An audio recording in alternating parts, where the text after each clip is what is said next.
Hi, this is how you can share your Microsoft Calendar with a team or any other person you want to share with. So you can go into Microsoft's home page and you'll find this calendar section over here. Or you can go to your Outlook mail. You'll still find this calendar over here. Just click on it. The calendar will open. Once you get into calendar, you will find this My Calendar section over here.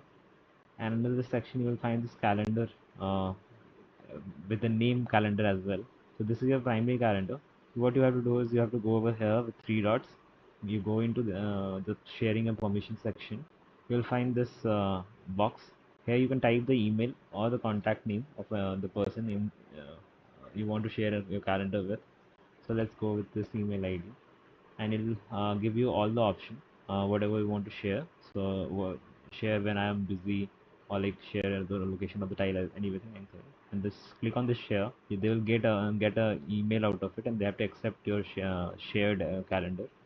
That's all. And for the team, you have to go in this section. So people in my organization can, whatever you want to share, whatever section you want to share, so can view all the details of my calendar. So this way you can share with your team, and in this way you can also share with the external people outside also. So that's what's how you can share your calendar. Thank you.